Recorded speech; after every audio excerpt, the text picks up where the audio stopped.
I just got done with the gym. I came back. I'm going to put my workout and my habits from yesterday. If you don't know who I am pure awareness. I am infinite consciousness. I am you. You are me. We're all the same. But if you don't get that fully, I go by the name of Willy, and I have quit all of my addictions 7 months ago. Today I'll teach you how to exactly quit smoking in 10 days or less and never relapse again, because I'm up to the point where I don't even think about my addictions anymore. They are a thing of the past. I'm not the same person anymore, and I don't associate myself with them, and we're going to get you to the same level. Now, why do I say 10 days or less? Because this is truly how long it takes in order to stop getting any cravings, stop feeling like shit, and to quit your addictions. And from then on, I'm going to teach you the mindset so you never relapse again, so you become a completely different person, so you identity shift and never go back to smoking like some of you have probably done. Now, why are you smoking in the first place? You got introduced by it, probably your parents, school, you saw someone smoking, you thought that it was cool, you took a few drugs, you hated it, you coughed your lungs out, it was fucking shit, but you kept going, right? And nicotine, smoking cigarettes, vapes is one of these things that when you do it the first few times, if you survive it, you get very addicted, because the cravings are pretty much like very overwhelming, and the withdrawals come in like 30 minutes, 45 minutes, because after you smoke a cigarette, 30 minutes go by and you're already feeling withdrawals. That's why you want another cigarette all of the time. That's why you're craving cigarettes. That's why it's so addictive and it's so hard to quit, because with the other addictions, sure, you can go day 2, 3, you get some cravings, you get this and that, but with the cigarettes, with the nicotine, tobacco, vapes, it's a lot more frequent cravings. They are very, very overwhelming, and that's why it's so hard to quit. Now, since you have begun smoking, probably a few years have gone by, or a couple of months, few years.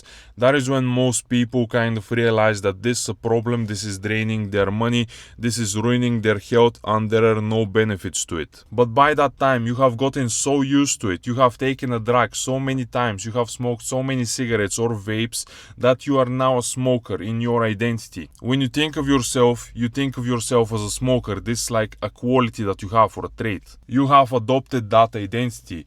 You liked smoking, actually. This is one of the reasons why you haven't quit. You like smoking more than not smoking. You want to go on smoke breaks. You get triggered by people smoking around you. You are a smoker. I think we can all agree with that. A smoker can never stop smoking. By definition, he is a smoker. A smoker smokes. So the only way to quit forever without having to deal with cravings and urges for the rest of your life is to change your identity, is to become a non-smoker in your identity, just like before you began smoking. Because otherwise, what is going to happen is a smoker who likes to go on smoke breaks, who likes to smoke, who gets triggered by people smoking around him, he will stop smoking cigarettes by either just going cold turkey or tapering down, doesn't really matter, and he has now become a smoker who doesn't smoke. That is a conflict, right? That is an internal friction, an internal battle. It creates resistance, and your nervous system goes crazy because you're not doing the familiar behavior, because you're not acting in alignment with who you are on the inside, with your identity. So it will do everything in its power to make you relapse. It will give you cravings, it will give you withdrawals, you feel like shit, you get triggered by people around you, it will manipulate you so you can go back to smoking and doing the familiar behavior, because this is how you survived up to that point.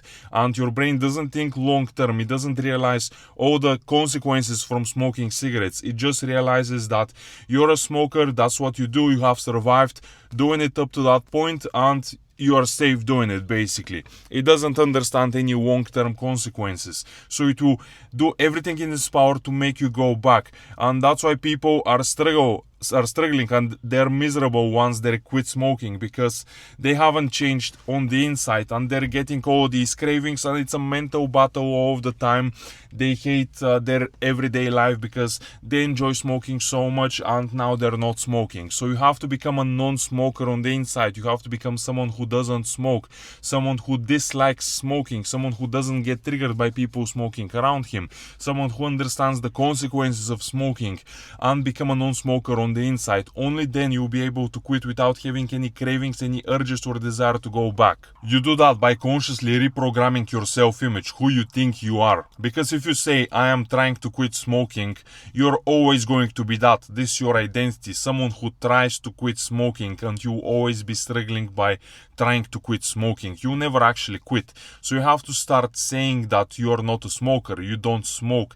Even if you smoked yesterday, even if you smoked 5 minutes ago, it doesn't matter. In the present moment, you're not smoking a cigarette, right? So you're not a smoker. The past is just a thought. The past doesn't exist. So accept the present moment and say that you are not a smoker. Even if people laugh at you, even if it sounds silly or that you're lying to yourself, keep saying it because it is true. In the present moment, you're not smoking a cigarette. So who are you? You're not a smoker. Detach from the past, from this past identity. The moment you decide to quit smoking, your identity kind of splits into two. You have the non-smoker and you have the smoker.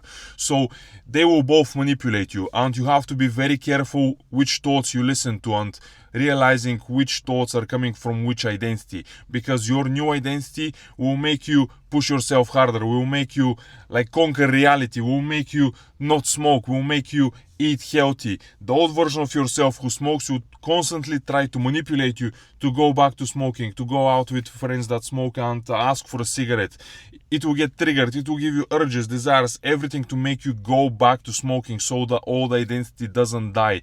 They both have a survival bias and they will manipulate you to go back to them so they don't die. It is like with all living creatures, your identity splits into two and they both have a survival bias. So you detach from the old identity, you realize you're not a smoker, you start saying that to yourself, you start listening to your desired version, and I want you to research how are cigarettes made, how are they made exactly, how many chemicals are there, when you light it up, how they combust and you inhale all of these chemicals, what effects do they have on your health, is the tobacco washed before it's put into the cigarettes, do they spray it with pesticides, do they spray it with a bunch of toxic shit, does your government really want you to stop smoking or are they incentivizing you to smoke?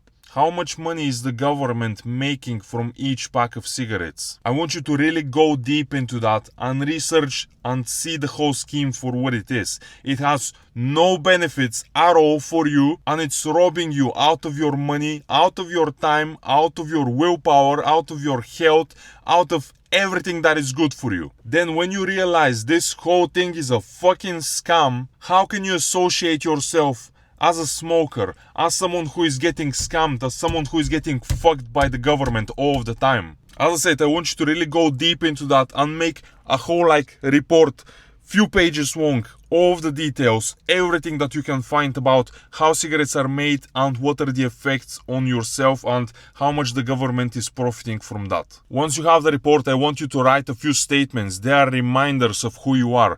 You're going to write that you're not smoking because the tobacco is made in such and such ways. You're not smoking because you're not going to be manipulated by your government who is trying to profit off of you. You're going to write that you're not a smoker because it impacts your sports performance. I want you to make these very logical. These are not affirmations, those are reminders of who you are. Because when a craving comes, your judgment, your decision-making skills are dumbed down. There is a chemical reaction that is happening that is impairing your judgment and you're not able to think straight. So in that moment, I don't want you to resist the craving. I don't want you to fight it. I just want you to say, alright, I'm maybe going to smoke, I maybe not, but I'm just going to wait for 5 minutes until the chemical reaction settles down.